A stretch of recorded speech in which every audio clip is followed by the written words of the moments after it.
The sun of Alarnai was pale and distant, casting a soft orange glow across the barren plains. The colony outpost stood quietly in the middle of nowhere, its tall antennas reaching up to the sky like lonely fingers.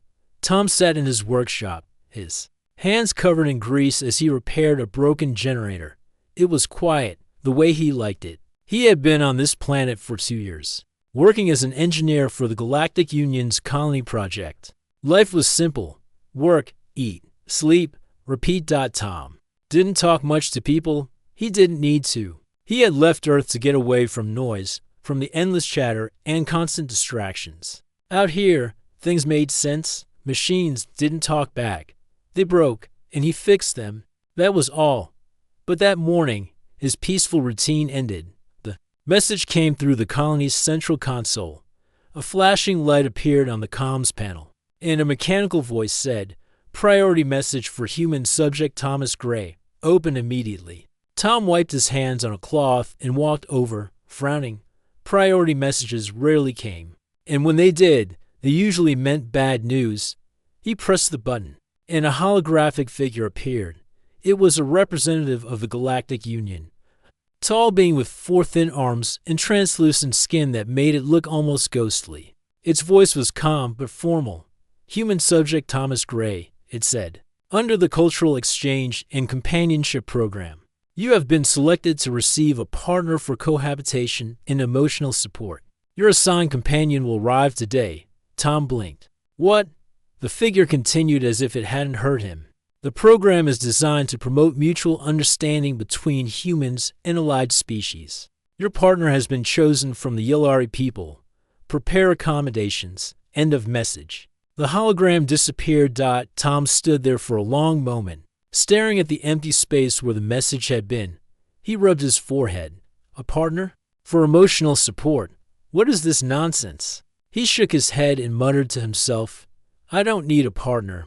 I don't need anyone." But the Galactic Union didn't care what he needed. He was just another worker in their grand experiment, and now, apparently, he was part of a cultural exchange program. He spent the next few hours pacing around his workshop, muttering complaints. He thought about contacting the Union to refuse, but what good would that do?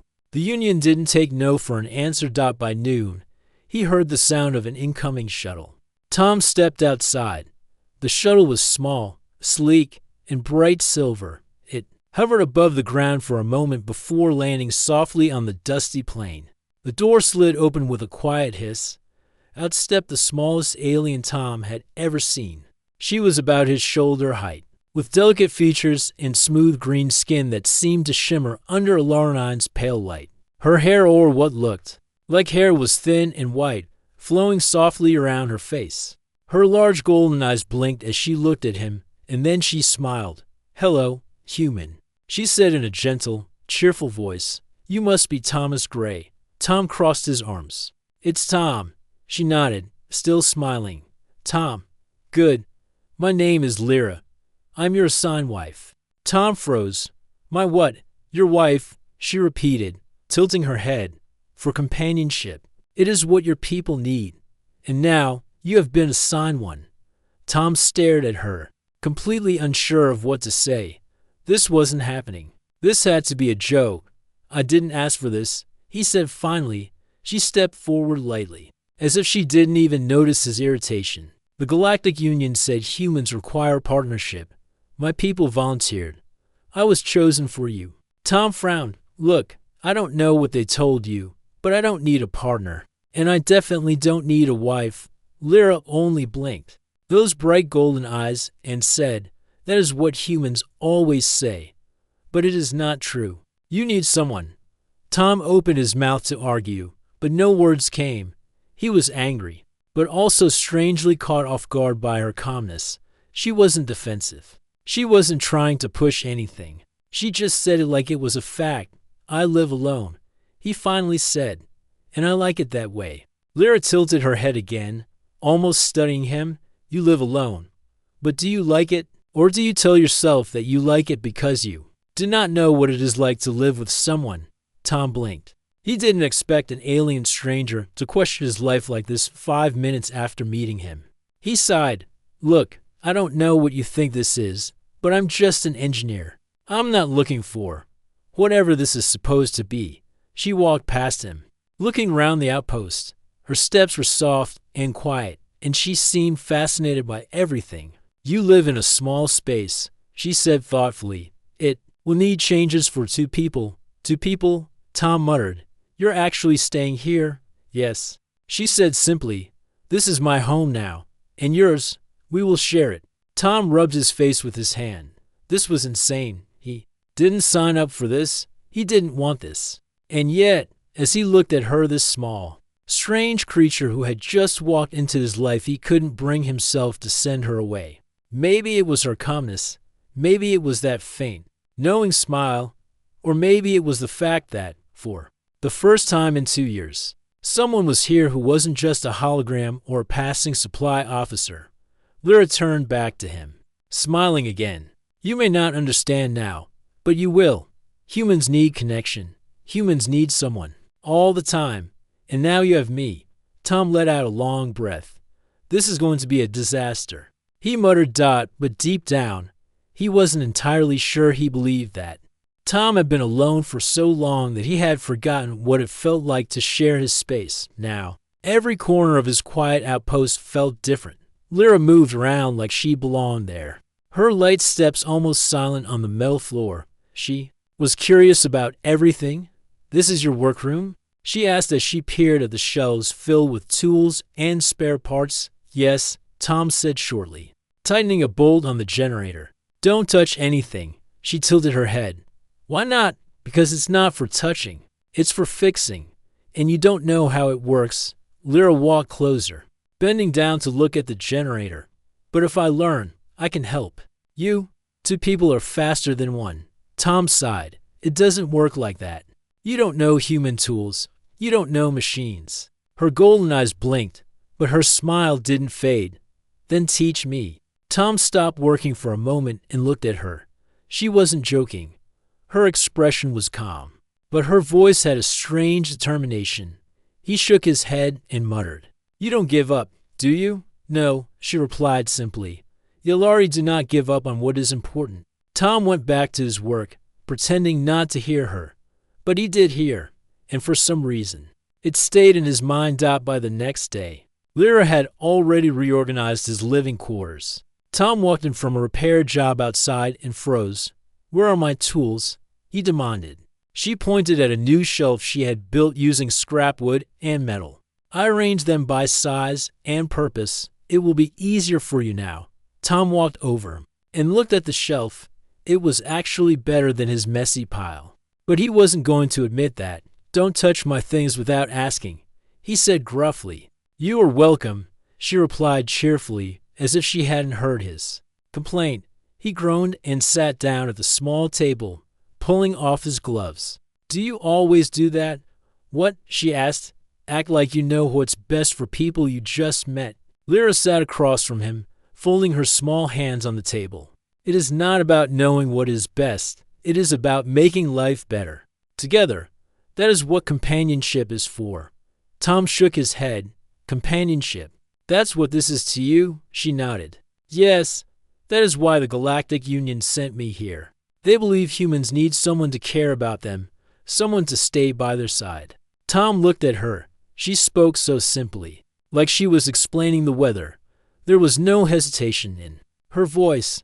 It made him feel uncomfortable. "I've been fine on my own," he said. She tilted her head. "But fine is not the same as happy." Tom frowned and looked away. "You think you know me after one day?" "I do not need to know everything," she said softly. "I can see enough. You're alone. Humans are not meant to be alone for so long." Tom didn't answer. He hated how her words stuck in his head. Later that evening, Lyra explored the kitchen. She opened cabinets and studied the contents like a scientist. "Your food is very plain," she said, lifting a container of dehydrated rations. "It's practical," Tom replied.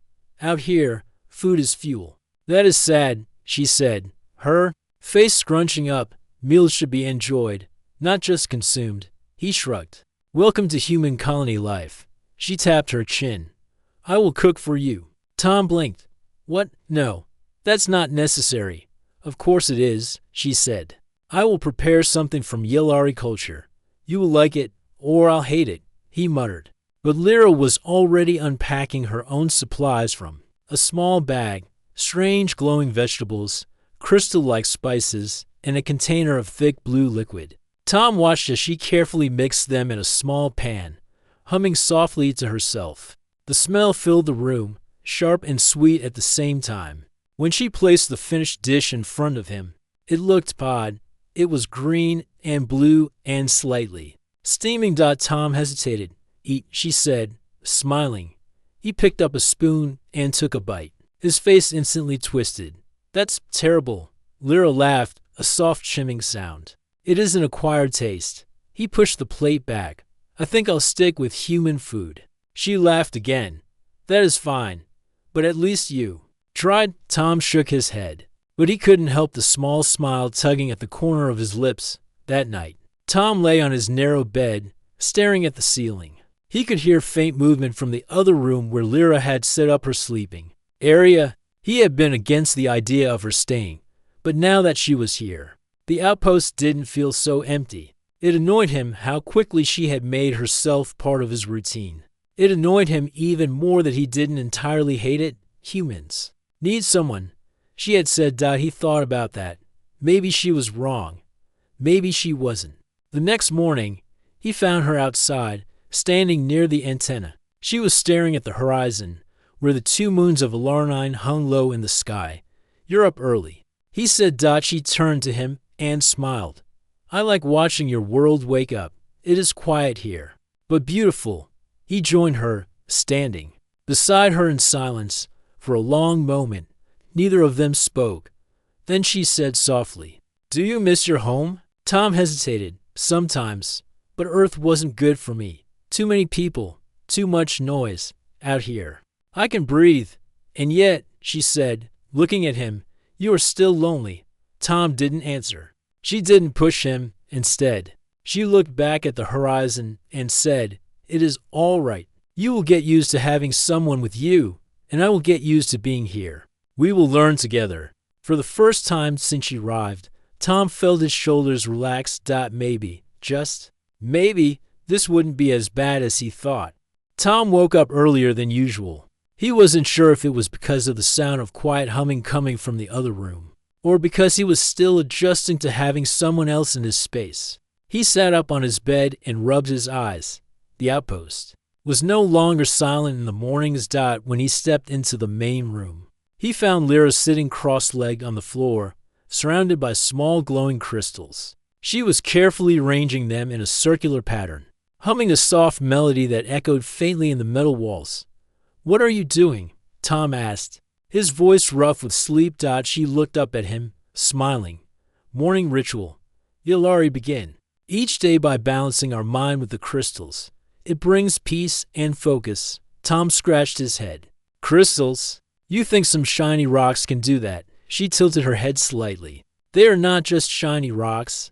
They store energy. When arranged like this, they release calming vibrations. Tom yawned and waved his hand dismissively. Sounds like superstition to me. Lyra didn't seem bothered by his tone. Humans also have rituals. She said gently, You drink hot water with bitter leaves every morning. Tom blinked. You mean coffee? Yes, coffee. You drink it because you believe it helps you start the day. My crystals do the same for me. Tom paused, realizing she had a point. He grunted and walked toward the kitchen. Fine. Do your crystal thing. Just don't put them near my tools. Breakfast was another strange experience. Tom heated up a pack of his usual dehydrated rations, while Lyra carefully prepared a meal from her supplies again. This time, the dish was orange and had a smell that reminded him of citrus and pepper mixed together. You want to try it? She asked, holding out a small bowl. He stared at it. No thanks. I'm not eating anything that glows. It does not glow. It shimmers, she corrected, smiling. Same thing, he muttered. Digging into his plain ration, she shook her head lightly. Humans eat only for survival. Yellari eat to enjoy life. You should try it at least once. Tom glanced at her bowl. Last time you said I'd like it. I didn't. That was a different recipe. She said, "This one is better." Tom sighed, took a spoonful, and tasted it. He immediately winced. "Nope, still bad." Lyra laughed softly. "You will learn to like it." "I don't think so," he said, pushing the bowl back. But he noticed something. She didn't get upset when he rejected her food. She just kept smiling, as if she had expected his answer. Over the next few days, their differences became even clearer. Tom liked quiet. Lyra liked to talk. She asked endless questions about Earth, about humans, about his work. Why do humans build homes with sharp edges instead of curves? She asked one day as she studied the outpost walls. "Because it's easier," Tom said. "But it is not as pleasing to the eye," she replied. "We build for function, not beauty." She nodded thoughtfully. "On Yalara, we build for both. A home must protect the body and comfort the soul." Tom rolled his eyes. "Sounds complicated." "Life is complicated," she said simply, when Tom worked on the machines. Lyra followed him around like a shadow. "Can I help?" she asked for the 5th time that day. "No," he replied without looking up. "Why not?" "Because this isn't playtime. These machines are dangerous." "I'm careful," she said. Crossing her arms, he sighed. "Careful isn't enough. You need to know what you're doing." "Then teach me," she said again, her voice steady. Tom put down his tool and turned to her. "Why do you want to help so badly? This isn't your job." She met his gaze with those golden eyes. "Because I do not like watching you work alone. We are supposed to live together. That means sharing the work, too." Her words surprised him. He hadn't thought of it that way. He was used to doing everything himself. But maybe she had a point. "Fine," he said reluctantly. "You can hand me the tools. But don't touch anything unless I say so." Her smile brightened instantly. "Deal." That evening, Tom decided to show her something from Earth. He brought out an old tablet and turned it on. "What is this?" Lyra asked, leaning closer. "A movie," Tom said. "It's entertainment. Humans use it to relax." She tilted her head. "Moving pictures with sound. We have similar things." "What is it about?" He smirked. "It's called a Western. Cowboys, horses, desserts. You'll see." As the movie played, Tom kept glancing at Lyra, curious about her reaction. She seemed fascinated, her eyes wide as she watched the humans on the screen. "Your people fight so much," she said quietly when a gunfight scene appeared. "Yeah," Tom admitted. "We do that a lot in our stories." "Why?" she asked. He shrugged. "I don't know. Maybe because humans like to imagine themselves as heroes." She nodded slowly. "Yalari tells stories about healers, not fighters. We believe the greatest heroes are the ones who bring peace, not war." Tom didn't know what to say to that. Later, as they cleaned up after dinner, Lyra spoke again. "You know, Tom," she said softly, "you are different than I expected." He raised an eyebrow. "Different how?" "I thought humans were always loud and full of energy. But you are quiet. You carry many thoughts inside." Tom gave a short laugh. "Yeah, I'm not like most people." "That is good," she said, with a small smile. "It makes you interesting." Tom didn't reply. He wasn't used to compliments, especially from someone who barely knew him. That night, Tom lay in bed, staring at the ceiling again. He couldn't stop thinking about what Lyra had said. He had spent years telling himself he preferred being alone. But now, with Lyra here, the outpost didn't feel as cold. She was strange. Her ways were different. Sometimes she annoyed him, but she also made him think about things he hadn't thought about in years. Maybe, he thought, different wasn't so bad. The days on Alarnine passed in a quiet rhythm. Tom worked on the colony's systems while Lyra filled the outpost with her strange but calming presence. She still asked endless questions, and she still tried to help with everything, but Tom had stopped fighting it. In a way, it was nice to have someone to talk to, even if she drove him crazy sometimes. But on the 7th day after her arrival, that quiet rhythm broke. Tom was outside repairing one of the long-range antennas when the outpost alarm blared. The sharp, piercing sound echoed across the plains, sending a jolt of panic through his chest. He dropped his tools and ran inside. "Lyra, what's going on?" She was already at the console, her small fingers dancing over the controls. Her expression was calm, but her golden eyes were sharp with focus. An unknown ship has entered Alarnine's orbit, she said. It is not one of the Galactic Union vessels. Tom's stomach tightened. Pirates? Most likely, she said. Their signal codes matched no official registry. Tom cursed under his breath. The colony was small and far from the Union's main routes. That made it an easy target for scavengers and raiders. Can we contact the Union? Tom asked. She shook her head. Their jammers are strong. Our distress signal will not reach past the atmosphere. Tom felt his pulse quicken. So what do we do? Hide? Lyra turned to him. If they are pirates, they will not leave without taking something. And if they cannot take resources, they will take lives. Tom swallowed hard. He hated that she was right.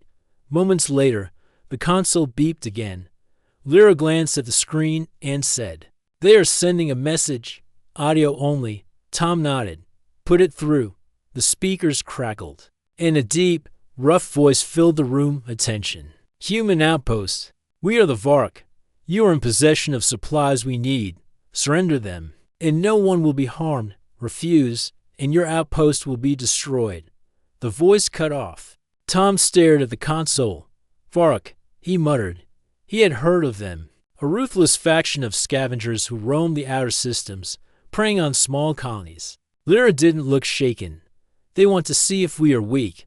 We are weak, Tom said bluntly. We don't even have weapons here. She glanced at him. We are not defenseless. We have mines. That is better than weapons. Tom frowned. Mines? That won't stop them from burning this place down. Her calmness was unnerving. If we panic, they win. If we think, we may survive. Lyra immediately began making a plan.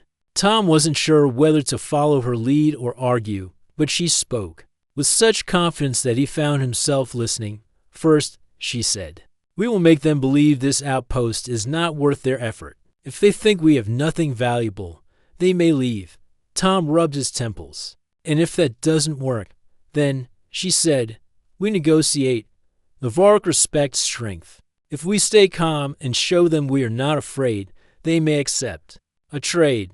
Tom let out a humorless laugh. You're saying we just talk to them? They just threatened to kill us. She met his gaze. Yes. Sometimes talking can save more lives than fighting. Tom wanted to argue, but deep down, he knew. She was right. They had no other choice. They spent the next hour preparing. Tom sealed the storage rooms, locking away the most valuable supplies. Lyra created a decoy list of resources items that were old or useless to show the Vark. If they boarded the outpost, you've done this before, Tom said, watching her work. She nodded. The Yellari have dealt with raiders many times. We survive because we do not fight blindly. We adapt. Her steady voice eased Tom's fear a little, though not completely. The Vark ship landed a few hundred meters from the outpost. Tom and Lyra stood by the entrance as the airlock hissed open. 3 figures stepped out. They were tall and broad, covered in dark armor with glowing red visors. Their movements were heavy, deliberate, like predators circling their prey. One of them, likely the leader, stepped forward. Human, the deep voice rumbled. You have what we want. Tom's throat felt dry. He opened his mouth, but no words came out. Then Lyra stepped forward. You want supplies, she said clearly.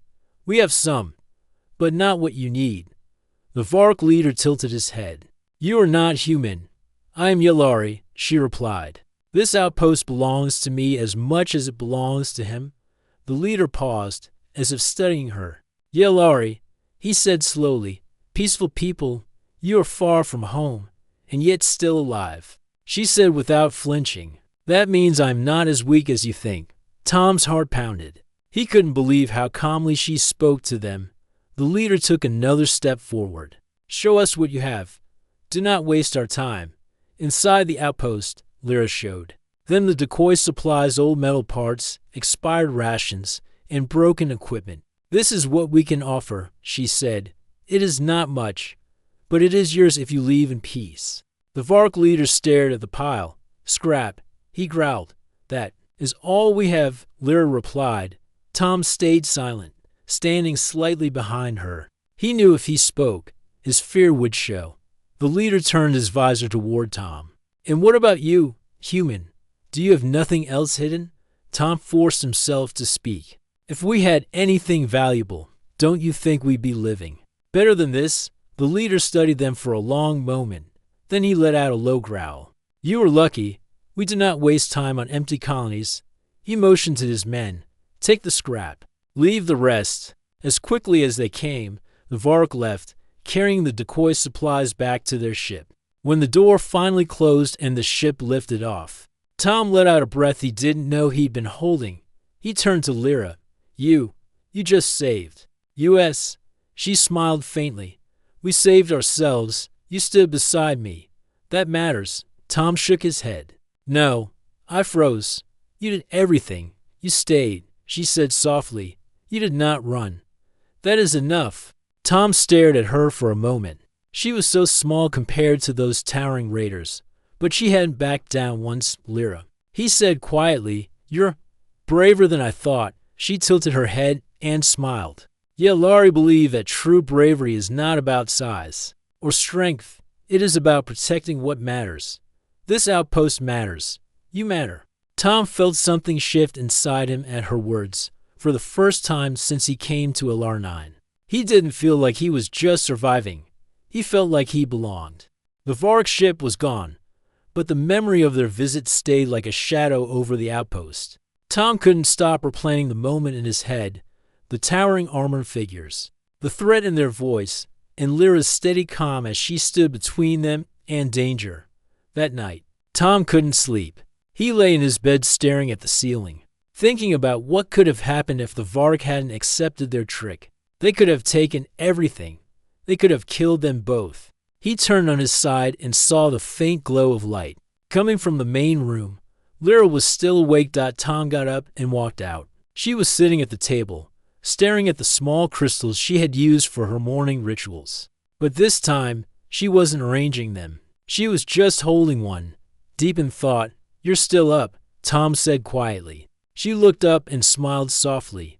"So are you?" Tom sat across from her. "Can't sleep. Keep thinking about today."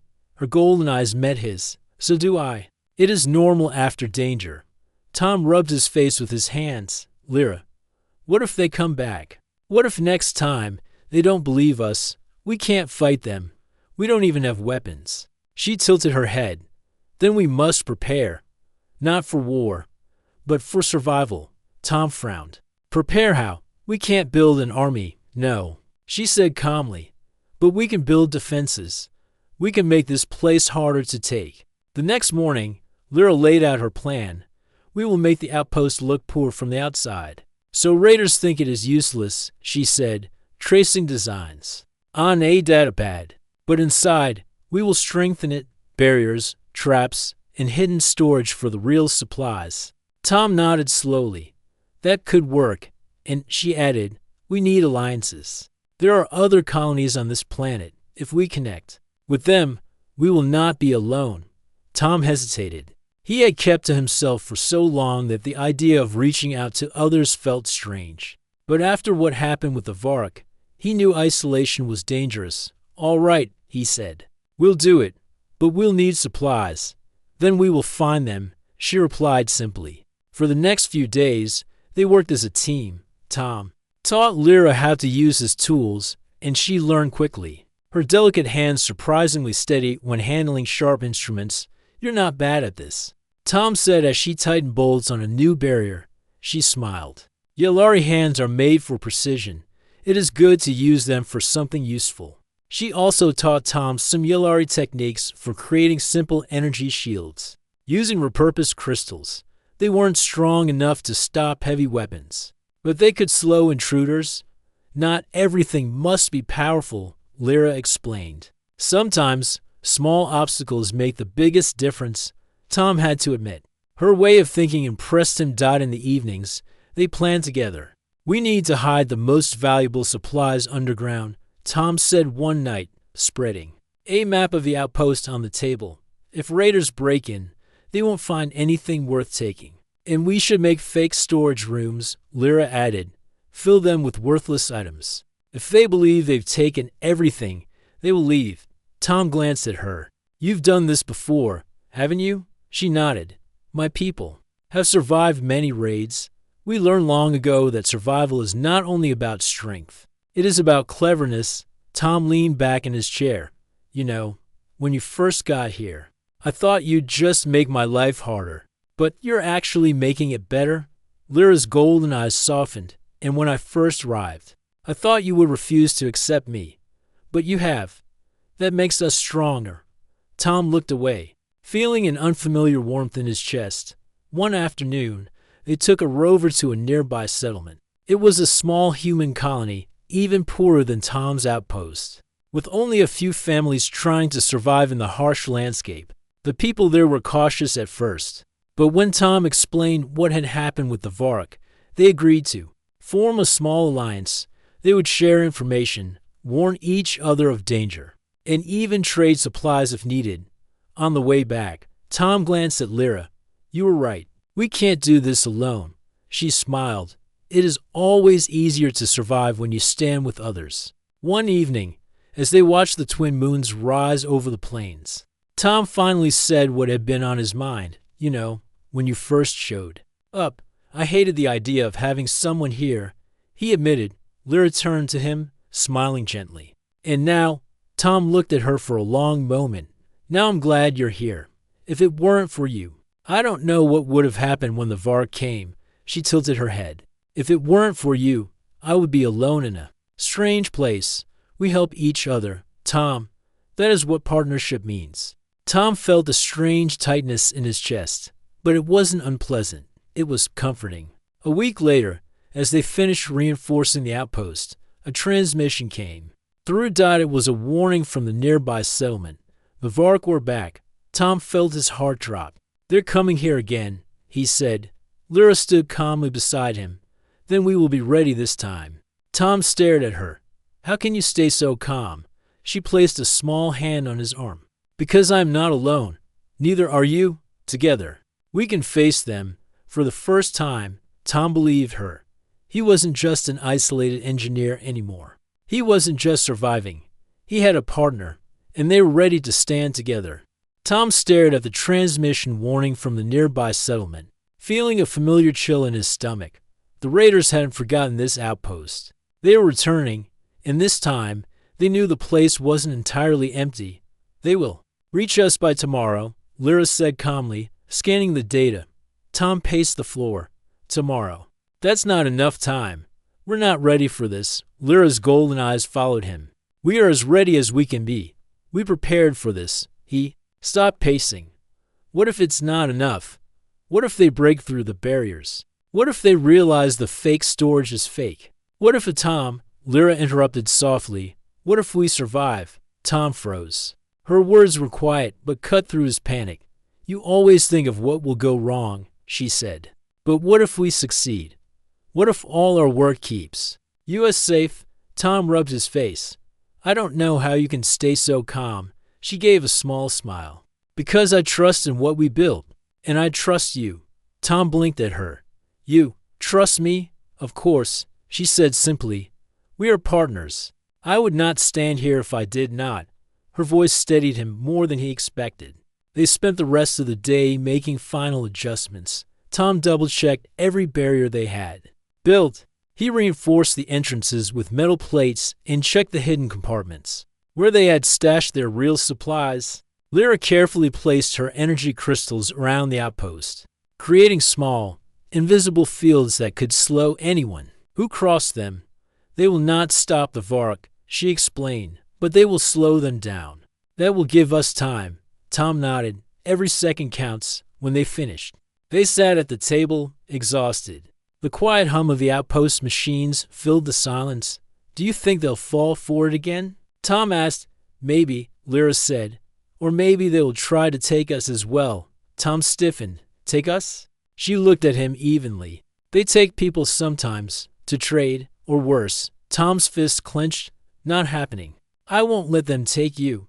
Her expression softened. And I will not let them take you. He looked at her, surprised by the certainty in her voice. That night, Neither of them slept much. Tom lay awake, staring at the ceiling, thinking of all the things that could go wrong. But every time fear crept in, he remembered Lyra's calm face and her words, "We are partners. I trust you." When the first light of dawn touched the outpost, Tom got up and put on his reinforced jacket. He found Lyra already awake, sitting by the console. "They're here," she said. Tom joined her at the monitor. A large ship hovered above the plains, much bigger than the one from before. "The Vark weren't here for a quick raid this time. They're serious," Tom muttered. "Then we must be serious too," Lyra replied. The Vark landed near the outpost. The ground trembled as their heavy boots hit the dirt. Tom and Lyra stood side by the door. "Remember," Lyra whispered, "we do not panic. We do not show fear. We stay in control." Tom nodded, gripping the wrench he had chosen as his makeshift weapon. The airlock door opened. 3 Vark raiders stepped inside, followed by their leader. This time, he carried a large staff-like weapon, glowing faintly red. "You tricked us last time." The leader growled, "You gave us junk. We did not like being tricked." Tom swallowed hard but forced his voice to stay steady. "We gave you everything we had." "Lies," the leader barked. "We searched your colony's registry. Supplies are missing. Hidden." "Where are they?" Tom didn't answer. Then Lyra stepped forward. "There is nothing here for you," she said, her voice steady. "You waste your time." The leader tilted his head, staring down at her. "Yalari standing against the Vark. Strange." "I stand with him," she said, nodding toward Tom. "You will not take this place." The leader chuckled darkly. "You think you can stop us?" Lyra didn't flinch. "You can destroy us, but you will gain nothing. This outpost has no value. The effort is not worth the reward." The leader stared at her for a long moment. "You are bold, little one, but I do not believe you." He motioned to his men. "Search everything." As the raiders spread out, Tom's heart pounded. He silently hoped their fake storage rooms would fool them. Minutes passed like hours as the Vark searched every corner. They ripped open containers, scanned walls for hidden compartments, and even broke into a few storage units. Finally, one of them returned to the leader. Empty, he grunted. "Nothing but old scrap and spoiled rations." The leader growled. "There must be more." "There isn't," Lyra said firmly. The leader turned back to her. "You speak with too much certainty. You know where the real supplies are." He stepped closer, towering over her. "Tell me, or I take you with us." Tom moved without thinking. He stepped in front of Lyra, gripping his wrench tightly. "You'll have to go through me first," he said, his voice low but firm. The leader stopped. For a moment, the air was heavy with silence. Then, surprisingly, the Vark chuckled. "You have courage, human. That may keep you alive a little longer." He turned to his men. "Take what little scrap is here. We are done." Tom blinked. "You're leaving?" The leader gave him a sharp look. "Only because this place is not worth the blood it would take to destroy it. Next time, human, do not waste our time." With that, the Vark left. When the door closed behind them and the ship finally disappeared into the sky, Tom felt his knees weaken. He sat down hard on the floor, breathing heavily. Lyra knelt beside him. "We did it," she said softly. Tom let out a shaky laugh. "I thought we were dead." "But we are not," she said, "because we stood together." Tom looked at her, really looked at her. You saved us again." She shook her head. "We saved each other." Tom sat in silence for a moment, then said quietly, "I don't think I could have done this without you." Lyra smiled. "And I could not have done it without you?" For the first time, Tom truly understood what partnership meant. It wasn't just about sharing space. It was about sharing strength, sharing fear, and facing the unknown together. He didn't know what challenges would come next, but he knew one thing for certain. He wasn't facing them alone anymore. For 2 days after the Vark left, the outpost felt strangely quiet. The heavy tension that had filled the air during their visit was gone, but it had been replaced by something else. A quiet realization that life on Alarnine would never be the same again. Tom found himself walking the outpost halls more than usual, double-checking the barriers, making sure every lock and plate was still secure. He couldn't help it. Even though the Vark were gone, their threat lingered in his mind. Lyra, on the other hand, seemed calmer than ever. She continued her morning rituals, arranging her small glowing crystals on the table, humming softly as if nothing had changed. "Don't you ever get tired of acting like everything's fine?" Tom asked one morning, watching her. She looked up, smiling gently. "I do not act, I choose peace." Tom frowned. "How do you just choose peace after what happened?" She held up one of the crystals, its faint light reflecting in her golden eyes. "Because fear feeds itself. If I live only in fear, I will not survive. If I live with peace, I can think clearly, and thinking clearly is what keeps us alive." Tom couldn't argue with that. Later that day, they sat at the table, planning their next steps. "The Vark know about us now," Tom said. "We can't pretend this place doesn't exist." "Yes," Lyra agreed, "but we can make it less tempting. If they think this outpost is too much trouble for too little reward, they will leave us alone." Tom rubbed his chin. "That means more defenses and more alliances," Lyra added. "The settlement we spoke to will help us, but we must reach the others too. If we work together, the Vark will think twice before attacking." Tom sighed. "You really believe people out here will work together?" "Most of them came to these colonies because they didn't want to deal with anyone." Lyra tilted her head. "And yet, when the Vark came, they warned us. That means they care more than you think." Tom had to admit she was right. The settlement had taken a risk by warning them. Maybe there was hope after all. In the following days, they began visiting nearby colonies using the rover. Tom hated traveling across the dusty plains, but Lyra seemed to enjoy it. She kept pointing out details he had long stopped noticing: the way the twin moons reflected on the red soil, the strange flowers that bloomed near the rocky outcrops, the way the wind carried a distant hum at night. "Do you ever stop looking at everything like it's new?"